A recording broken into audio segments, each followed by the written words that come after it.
Namo tassa bhagavato arahato samma sambuddhassa.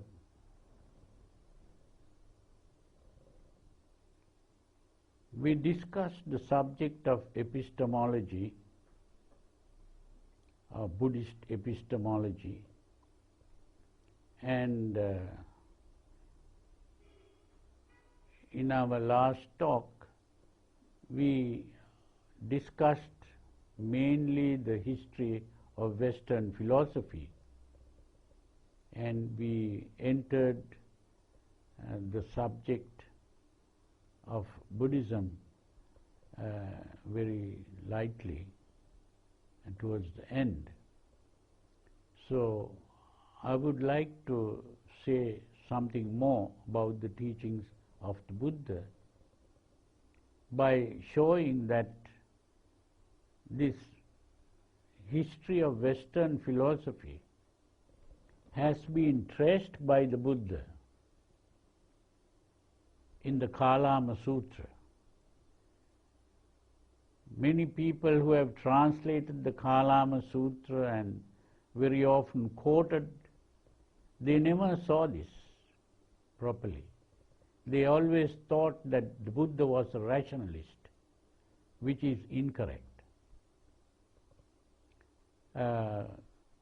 The story in this sutra is that the Buddha went to a part of India called the Kalama. The people in that area they were fairly intelligent people, and they were interested in asking a very important question. They asked the Buddha about truth. They said, there are so many people who come to our city and they keep on making speeches and saying that what they say is the truth, and all other views are false. So they begin to praise their own views and condemn other people's views. So we have a problem. Whom should we believe? And who can we trust? So whom can we trust or accept as correct? So the Buddha said, well, when doubtful matters arise, it is quite okay to doubt. When a doubtful matter arises, it is quite proper to doubt. And then he says,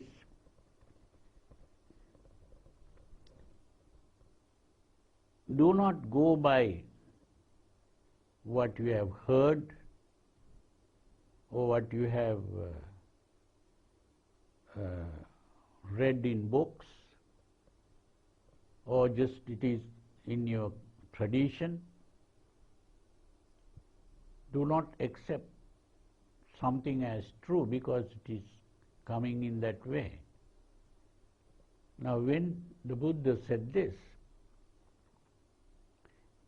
he was really giving up that first level of thinking, which is called traditionalism. So he gave up the traditional belief in traditions. that I spoke of earlier. And then he says, do not accept something even because it is rational or because it is based on good logic. So when he says this, he has rejected the rationalist way of thinking. And then he says, do not accept something even because it is based on your experience. Now, I translate it like that. The Pali words are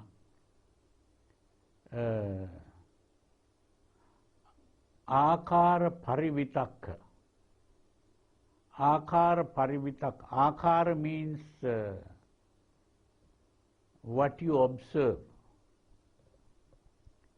Parivitakka means inference from what you observe.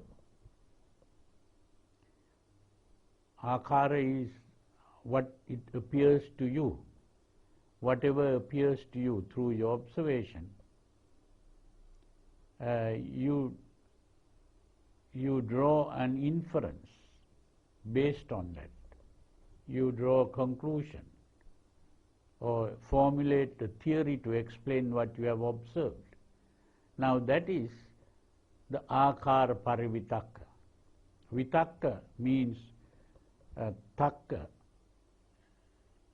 Vitakka, takka means logic, and vitakka means an inference, logical, rational inference through observation of what is perceived through the senses.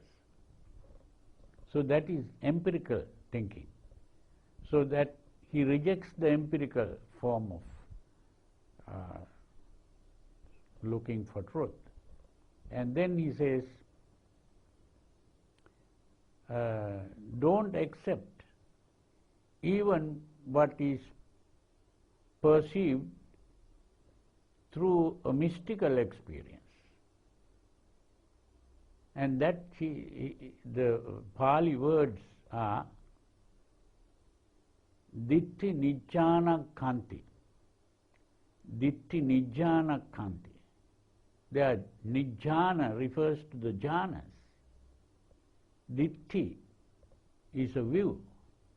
Nijjana kanti means acceptance of a view seen through jhanas, which are an empirical experience. I'm sorry, not an empirical experience, a mystic experience, mystical experience. So jhana is when you meditate, you enter a certain state of calmness or tranquility of mind, and that becomes a mystical experience. And in that mystical experience, you might see certain things. And mystical experiences are not always the jhanas. They can also become something like a hypnotic state. And so the Buddha speaks of samadhi as samma samadhi and miccha samadhi. But both miccha samadhi refers to the wrong kind of samadhi. Samma samadhi is the right kind of samadhi. And but both are samadhi. So that the jhana, the word jhana there, refers to samadhi. And whatever is seen when you are in a mystical state, people can accept as true. And that is also rejected here. This is what he did. And this we can compare to what is called the transcendentalist thinking. The transcendentalists were the people in Western philosophy who spoke about how the mystics can experience this truth that is transcendental and the truth that cannot be observed by normal people. So he has rejected that. And then he also speaks about acceptance of what a teacher says through faith in the teacher. Now that we can equate to the existential philosophers like Kierkegaard, who spoke about the leap of faith. And so, having rejected all that, now the Buddha says, when you know for yourself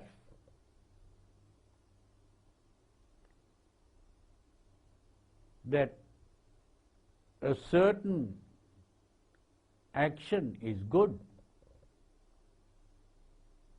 and a certain action is bad, then you give up that bad action and you perform the good action.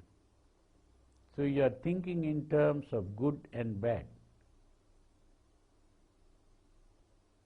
Now what does that mean? There is something very important here. Now he is not talking about truth. What is he talking about? He is now talking about good and bad, instead of talking about truth and falsehood.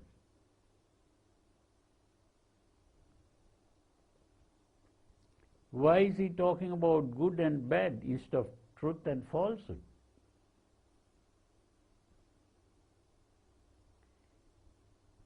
You see, the important point is that he has now given up going after truth. He is only concerned with what is good and what is bad. He has brought a question in the field of epistemology into the field of ethics. He has got into ethics, not epistemology, which is looking for truth. But in doing this, he is also entering the pragmatic way of thinking. You are thinking in terms of solving a problem rather than looking for truth. The solution to a problem is what is good. Now the existential philosophers said truth and goodness is equal, is the same. And this is what the Buddha is trying to arrive at. So when you know certain things are good, then do it. When you know certain things are bad, avoid it. And then he further says, when you know that wise people approve of a certain deed, then do it. That means, in other words, it is a wise thing to do a certain thing. It is unwise to do the bad things. That's another part to it. And then the third part is, when you know the consequences of that act, whether the act will ultimately lead to the happiness of oneself and others, then do it.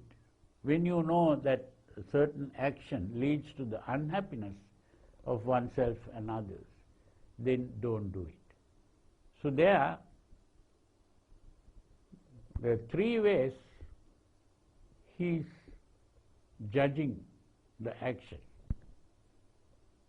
One is simply to say whether it is good or bad.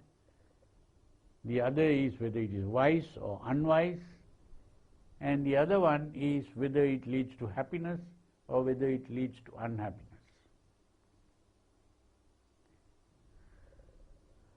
I have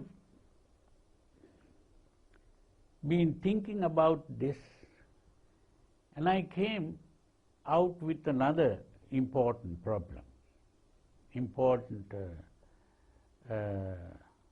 idea that the Buddha saw here. And that is something that a psychologist, Sigmund Freud, brought out. And that was, Freud said, there are two parts of the personality of any person. There are three parts really, three parts. One he called the id, the other he called the ego, and the third one he called the superego. The id was simply our emotions, and our emotions are really reactions to the pleasure and pain. We desire pleasure and we hate pain. And this desire for pleasure and hatred of pain is the id. And Freud also said the id is dominated by the pleasure principle. So the id is concerned with pleasure. Then he also spoke about the second part, which he called the ego. The ego is really the rational faculty, the ability to think and reason out. That is the ego. And the third one is the superego, which is concerned not with pleasure or with truth and reality, but with being good. It's moral part of the self. The superego wants to be moral, to do the right thing.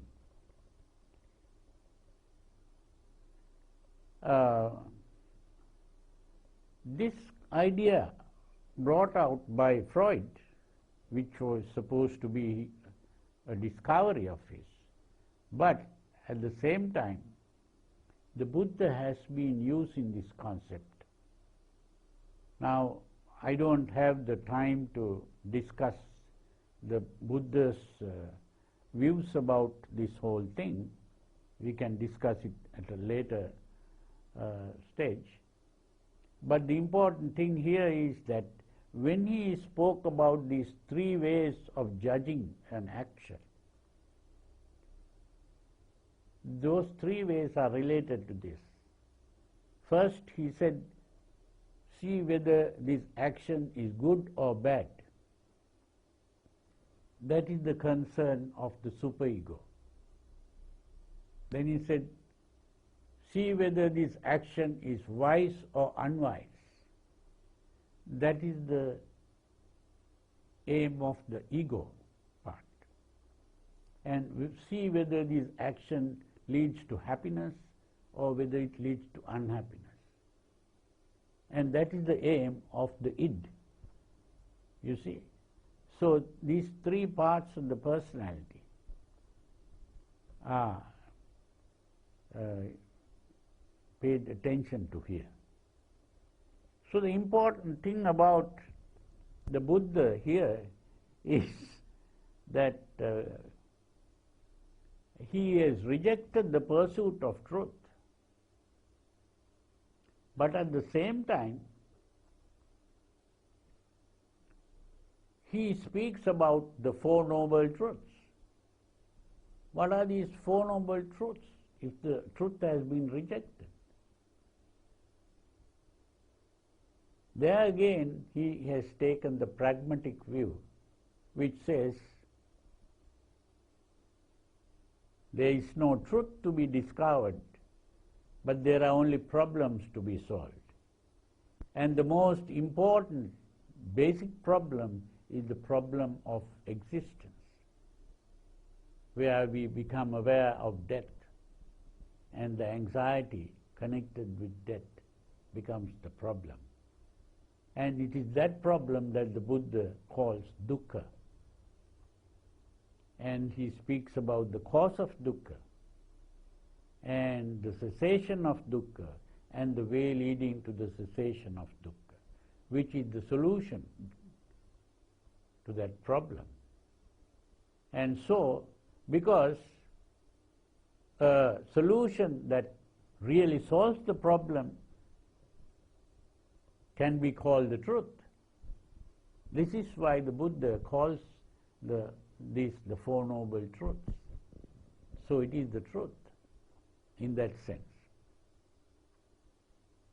Now, there is another sutra called the Chanki Sutra,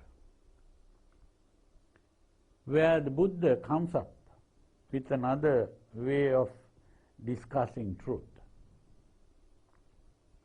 He says,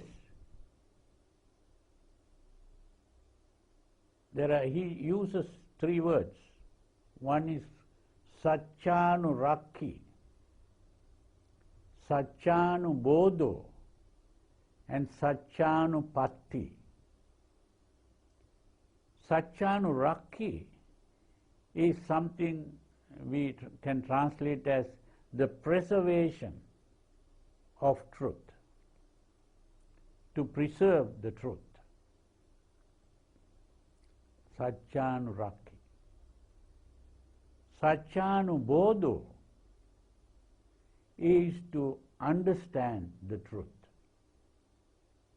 Satchanubodho. And Satchanupatti is to enter the truth. Satchanupatti. You enter the truth.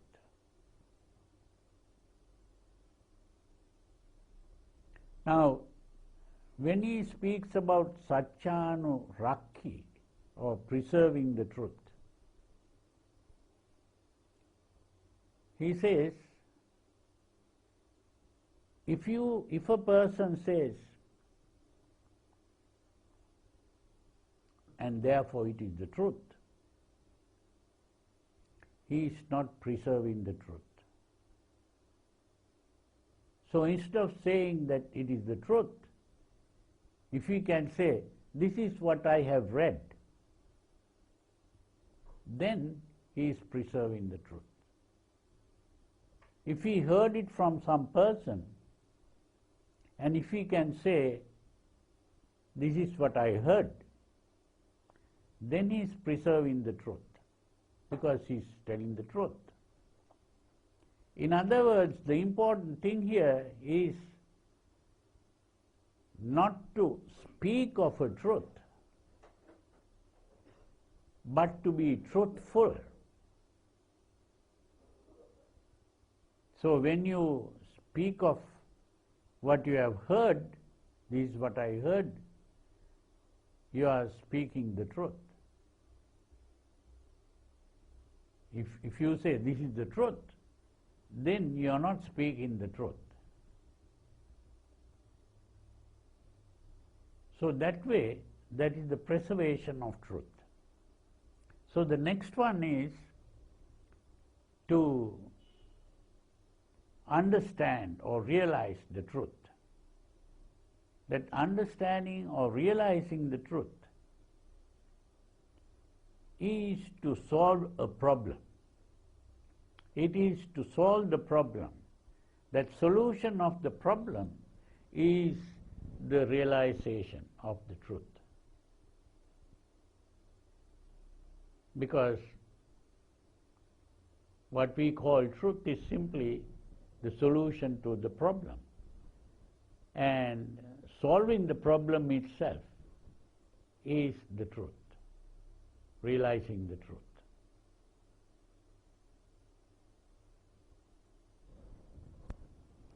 Then he speaks about entering the truth. Now, entering the truth is really, the way he explains it, it is the way, following the way to the realization of the truth. Following the way, there is a method of realizing the truth. It is the gradual evolution of the consciousness, as I spoke some time earlier. The method of realizing the truth, that is the important way to enter the truth. So the Buddha speaks of these three things. One is the preserving the truth, the realizing the truth, and entering the truth. So this is very important here. And so this way of thinking is also very important. And when we say the Buddha has not been speaking about truth as an absolute truth, because he says, Naheva saccani bahuni nana anyatra sanyaya niccani loke. There are no many truths in the world other than sanya, perception. There are no many truths in the world other than perception. Then he says, Takkancha dittisu pakappayitva saccang musati dvedamma mahu. Using logic on views, people begin to speak about two things called truth and falsehood. So what that means is that there is really no such thing as a truth or a falsehood. It is only when people begin to use logic that they begin to talk about truth and falsehood. We can only talk about perceptions, and there is no truth other than perceptions. So he accepts that empirical point of view also in saying that. And then of course he points out that by becoming attached to the perceptions, one is not free from dukkha, even the process of birth, old age and death. And it is only by complete detachment from all that that the problem is finally solved. So in other words, that final solution becomes the understanding of the truth. So I hope you understood the Buddhist epistemology, and I hope you'll benefit. May you all be well, comfortable, peaceful and happy.